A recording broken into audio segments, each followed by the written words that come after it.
Hey, what's up guys? Today, I'll show you a crime thriller film, Poker Night.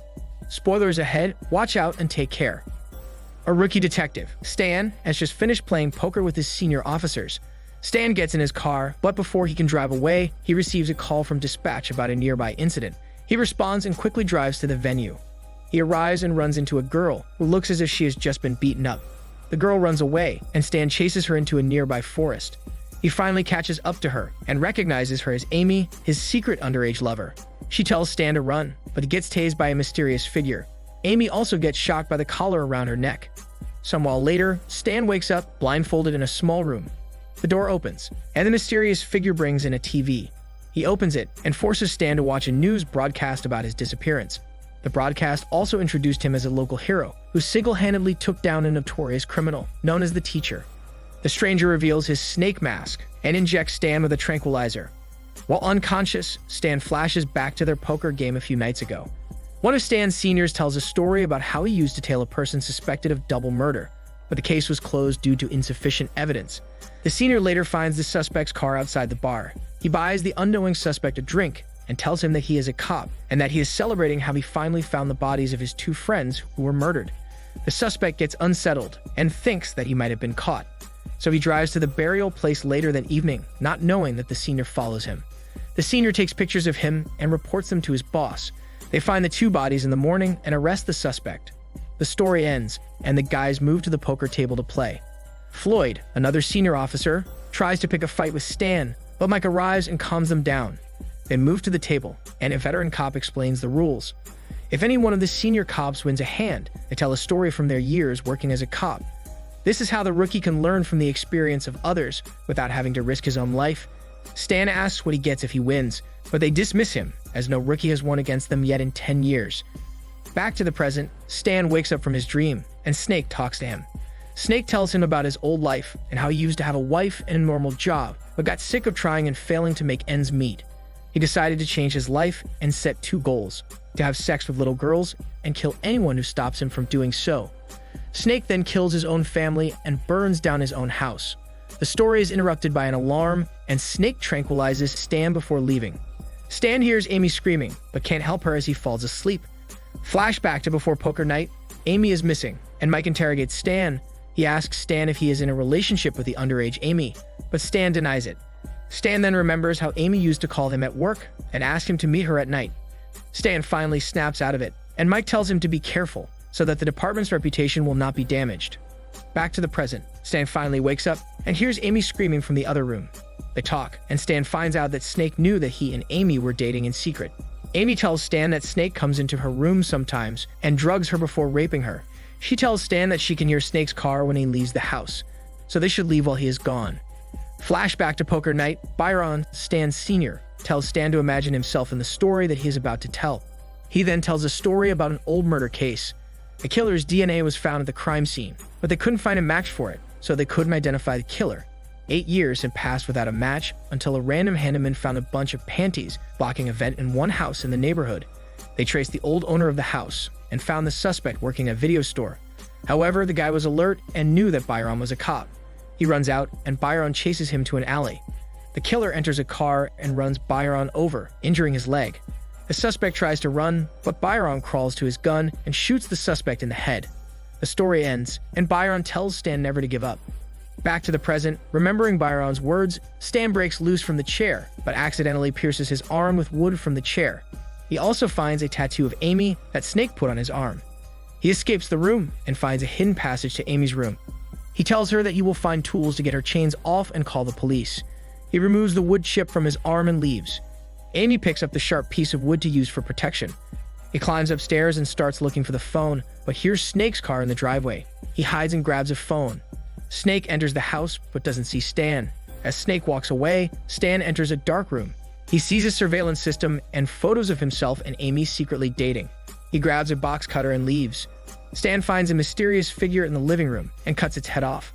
However, this is just a fake, and the real Snake appears behind Stan and tases him.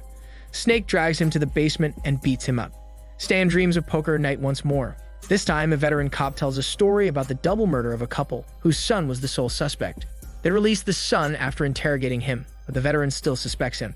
He brings the son to the family's house and asks him to retell what happened on the night of his parents' murder.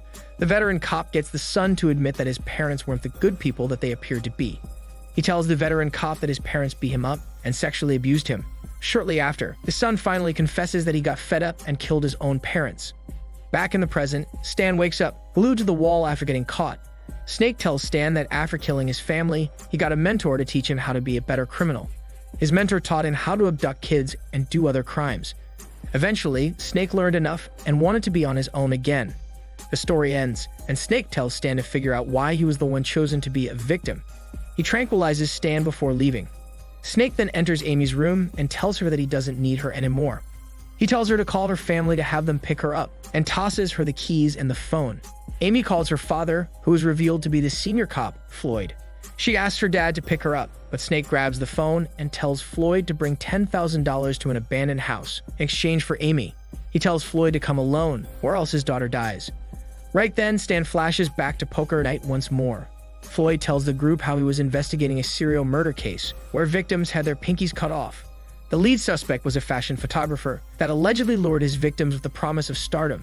He brought his victims to the woods and played nasty games with them before cutting off their pinkies and killing them.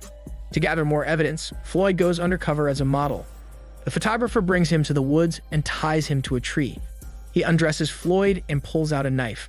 When the photographer goes to cut his pinky, Floyd desperately calls out the code word for the snipers to shoot, but the snipers are all distracted, and Floyd is left on his own.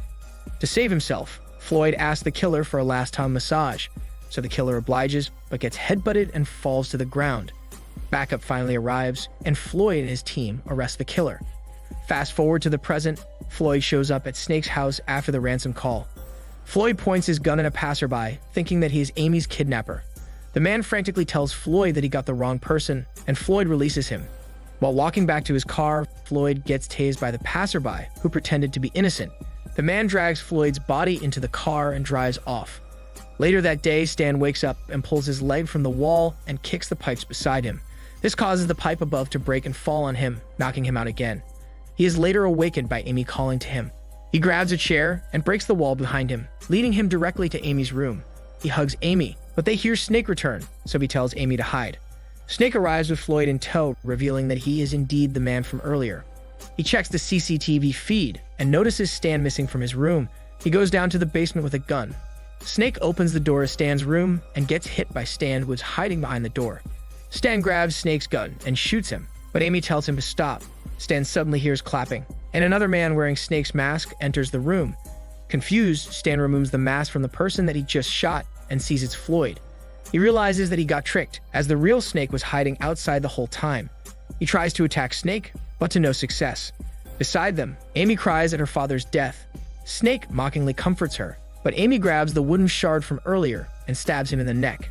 Snake retaliates and knocks Amy out. Later on, Stan wakes up in his room with his hands tied to the ceiling.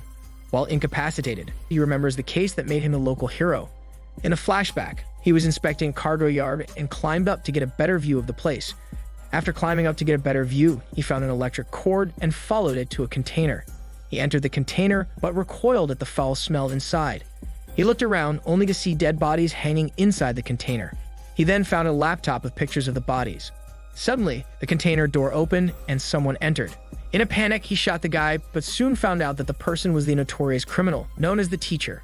Stan snaps out of the memory in the present and is filled with regret after shooting his senior colleague Floyd. Right then, the door opens and Mike enters. Apparently, Mike also came to the house to investigate their disappearance. After noticing a bandage on Snake's neck, Mike becomes suspicious of him and asks to enter the house. After confirming that Mike has come alone without backup, Snake lets Mike in. They start talking, and Mike goes to make a call. Snake raises his gun to shoot him, but Mike turns around and hits Snake on the head. Snake tries to shoot Mike from the floor, but Mike shoots first. Mike then heads to the basement, where he finds Stan. Mike calls for backup, but there is no signal inside the house. Mike tells Stan that he handcuffs Snake upstairs. However, Stan knows that Snake can easily escape handcuffs and quickly tries to warn Mike. However, Snake suddenly appears in the room and shoots Mike right in the head. Snake points the gun at Stan, but does not shoot. He instead knocks out Stan with a punch, keeping his shitty life for the following game. While unconscious, Stan starts hallucinating about Poker Night. In his vision, the other guys guide him through his escape from Snake. They tell Stan to think harder and never give up. Stan finally realizes that the teacher was Snake's beloved mentor. This is the reason why Snake specifically chose Stan as his victim. Soon after, he snaps out of his hallucination and finds the keys on Mike's body beside him. He kicks the keys up and frees his hands. The door opens and Stan pretends to sleep. When Snake goes to Mike's body, Stan frees himself and chokes Snake with his chains. He then ties Snake up and removes his mask to show his real face. Stan interrogates Snake. He finds out that the bodies found in the container back then were actually done by Snake rather than the teacher. It was apparently an offering to his mentor, the teacher. When Stan killed the teacher, the crimes were blamed on the teacher, and Snake lost his life's work. Frustrated at the loss of his mentor, Snake remembers his rule to kill anyone who interferes with his work. He then decided to get his revenge on Stan. After the revelation, Snake tells Stan that he is too late. Stan rushes to Amy's room and finds her drugged out. He carries her body out of the house and picks up a gun along the way. Before leaving, he notices on the TV a recording of him shooting Floyd in the basement, which is attempted by Snake to set him up as the scapegoat. Stan runs out of the house, but the police are waiting outside. Because of his bloody outfit and the gun in his hand, the police suspect him and tell him to drop his weapon. He tells them to help Amy, but no one listens to him. He tries to drop the gun, but realizes that it is superglued to his hand. The police think he is about to shoot and open fire on him. Stan is then arrested and jailed up for the killing. Months later, a prosecutor interrogates Stan. Stan tells her that he cannot really do anything, since his DNA and video evidence was present at the crime scene. The jury is also put off by the fact that there was child pornography in the house, and that he was dating a minor. The prosecutor then asks about Snake, and Stan tells her that Snake managed to escape. He tells the prosecutor that Amy has been in a coma for 3 months due to a drug overdose. Back in his cell, Stan resolves to catch Snake when he gets out. His sentence is fortunately cut short by Amy waking from her coma and telling the police what really happened. Because of that, Stan is released from prison. After his release, Stan continues to look for Snake. He eventually finds an underground room where a girl is tied up. He goes to free the girl, but Snake approaches quietly from behind to ambush him. This time, Stan is prepared and quickly turns around and shoots Snake dead. Years later, Stan, now a distinguished veteran himself, goes to Poker Night to teach a new rookie some lessons. As they start playing, Stan silently remembers the time he took Snake down. He gets a flashback to the moment just after he shot Snake in the underground room. He inspected Snake, who was on the ground, but got horrified upon finding the gun superglued to Snake's hand. He removed the mask and found a different person beneath it. Stan finally realizes that he was tricked yet again. Unable to deal with his mistake, Stan led everyone else to believe that the person he shot was the real Snake. Because there is no one else who has seen Snake's real face, only Stan knows that the real Snake is still alive and well. This is Daniel CC Movie Channel. Stay safe and enjoy your day.